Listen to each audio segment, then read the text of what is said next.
الحمد لله رب العالمين والصلاة والسلام على سيد الأنبياء والمرسلين أما بعد.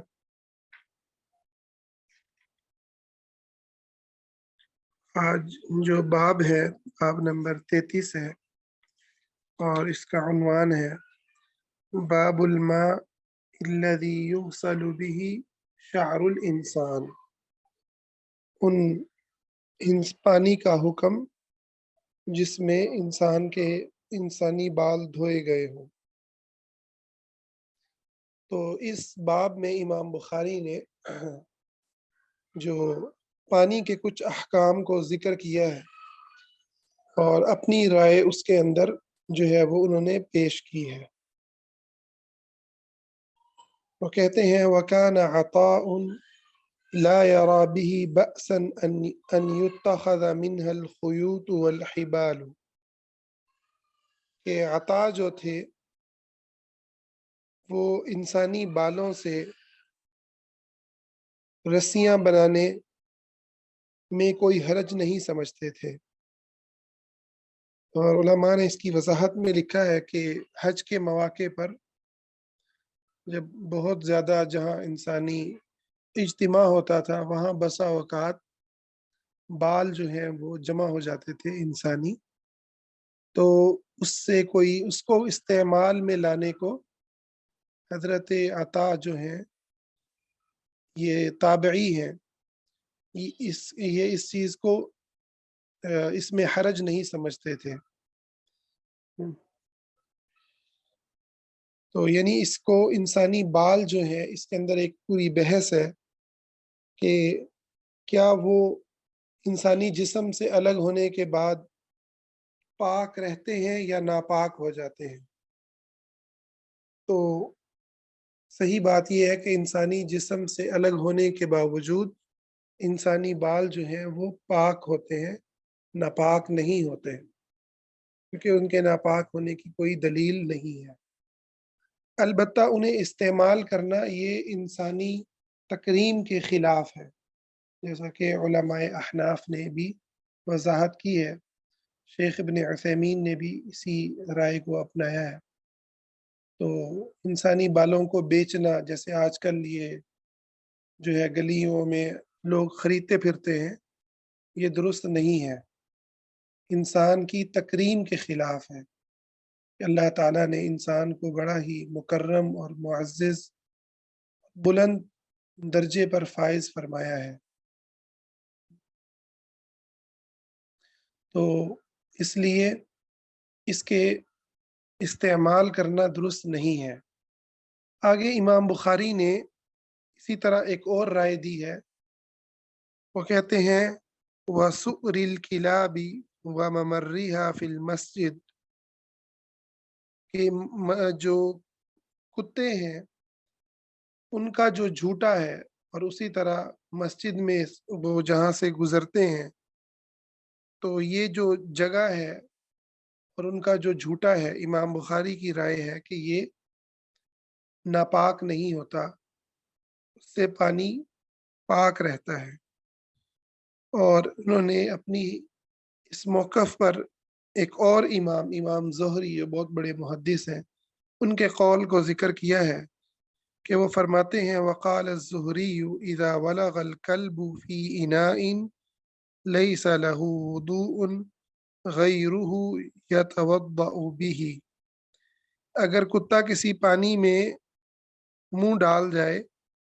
اور انسان کے پاس وضو کا پانی اس پانی کے علاوہ نہ ہو تو وہ وضو کر لے۔ وقال سفیان هذا الفقہ بعینہ، اور امام سفیان نے بھی اسی موقف کو جو ہے وہ اپنایا ہے۔ تو اور اللہ تعالیٰ کی اس آیت کے بارے میں فَلَمْ تَجِدُوا مَاءً فَتَيَمَّمُوا، تمہیں پانی نہ ملے تو تب تم تیمم کرو، تو وہ کہتے ہیں وَهَذَا مَاءٌ، اب یہ پانی ہی ہے، اگرچہ اس میں کتے کا جھوٹا ہے لیکن ہے تو پانی ہی۔ وَفِي النَّفْسِ مِنْهُ شَيْءٌ يَتَوَضَّأُ بِهِ وَيَتَيَمَّمُ، تو وہ کہتے ہیں، امام سفیان کہتے ہیں، لیکن اس پانی سے دل میں کراہت ضرور آتی ہے پانی کو استعمال کرنے سے، تو وہ وضو بھی کرے اور تیمم بھی کر لے۔ یہ ایک رائے ہے جو امام بخاری نے اپنائی ہے، لیکن جمہور علماء نے اس رائے کو رد کیا ہے، کہ اس رائے کو قبول نہیں کیا۔ اچھا آپ دیکھیں، امام بخاری نے باب باندھا ہے، باب کے نیچے انہوں نے ایک فقہی رائے اپنی پیش کی ہے، حدیث پیش نہیں کی۔ اب کوئی آدمی یہاں سے امام بخاری کی رائے پڑھ کر کے دیکھے صحیح بخاری کے اندر یہ لکھا ہوا ہے، ٹھیک ہے، تو ہم اسے کہیں گے کہ بھائی صحیح بخاری میں جو نبی علیہ الصلاۃ والسلام کی احادیث ہیں، جو سند کے ساتھ امام بخاری نے نقل کی ہیں، وہ حجت ہے۔ ہر بات جو یہاں پر لکھی ہوئی ہے وہ حجت نہیں ہے، بعض باتیں غلط بھی ہو سکتی ہیں، امام بخاری کا نبی تو نہیں ہے، تو ان سے اختلاف کیا جا سکتا ہے، اور جمہور علماء نے کیا۔ آپ یہ دیکھیں، شیخ ابن عثیمین کہتے ہیں کہ جمہور علماء کا یہ موقف ہے کہ یہ پانی نجس ہے، اور اس کی واضح دلیل ہے جو کہ صحیح بخاری میں ہی آئی ہے، اور اگلی ہی امام بخاری خود ہی اس کو ذکر کر رہے ہیں آگے، اور وہ کیا ہے؟ اذا شرب الکلب فی اناء احدکم فلیغسلہ سبعا، جب کتا جو ہے تم میں سے کسی ایک کے برتن میں سے پی جائے، اسے چاہیے کہ اس برتن کو 7 مرتبہ دھوئے، اتنی نجاست ہے کتے کی۔ تو جب برتن کو 7 مرتبہ دھونے کا حکم ہے، تو وہ جو کتے کا جھوٹا ہے وہ نجس کیوں نہیں ہوگا؟ یقیناً وہ بھی نجس ہے۔ اس لحاظ سے امام بخاری کی یہ جو رائے ہے یہ درست نہیں ہے۔ باقی یہ رہا کہ وہ پانی تو ہے، ٹھیک ہے، اور قرآن میں آیا کہ پانی ہے، لہٰذا جو ہے وہ اس کو استعمال کیا جا سکتا ہے، تو ہم کہتے ہیں نہیں، پانی کے ساتھ یہ شرط ہے کہ وہ پانی پاک ہو، تو جو نجس پانی ہے وہ مراد نہیں ہے۔ تو قرآن میں جو فلم تجدوا ماء، تو یہاں پر ماء طاہرا مراد ہے، پاکیزہ پانی تمہیں اگر نہ ملے تو پھر تم تیمم کر سکتے ہو۔ یہ نہیں ہے کہ نجس ملے تو وہ بھی تیمم کر لے انسان، ٹھیک ہے، نہیں، پاک پانی نہ ملے، ہاں، اللہ تعالیٰ مجھے معاف کرے، لفظ غلط ہو گیا، پاک پانی نہ ملے پھر تیمم کر سکتے ہیں، اور اگر نجس ملے گا تو پھر نجس سے وضو نہیں کیا جائے گا۔ اور رہا امام بخاری کا یہ کہنا کہ مسجد سے وہ گزرا کرتے تھے کتے، تو یہ جو مسجد سے گزرنا ہے ان کا، یہ نبی علیہ الصلاۃ والسلام کے زمانے کے اندر جو ہے وہ موجود تھا، لیکن اس سے یہ پتہ نہیں چلتا، یہ ثابت نہیں ہوتا کہ کتے کی جو جھوٹا ہے وہ پاک ہے، کیونکہ مسجد جو ہوتی ہے وہ خشک ہوتی ہے، ٹھیک ہے؟ اور خشک جگہ پر کتے کا اگر جسم لگ جائے تو وہ جگہ ناپاک جو ہے نہیں ہوتی، جب تک کہ وہاں پر لعاب نہ لگے، اس کا لعاب نہ لگے، اس کا تھوک نہ لگے۔ تو دوسری چیز یہ ہے کہ دھوپ جو ہے وہ پاک کرنے والی چیز ہے، وہ بھی خشکی، ایک تو ویسے ہی زمین خشک ہے، اوپر سے اس کا جو دھوپ ہے، وہ اگر کتے نے وہاں پیشاب کیا بھی ہو تو اس سے جو دھوپ ہے اس کی وجہ سے وہ جو نجاست ہے وہ ختم ہو جاتی ہے، پیشاب جو ہے وہ خشک ہونے کی وجہ سے اس کا حکم ختم ہو جاتا ہے۔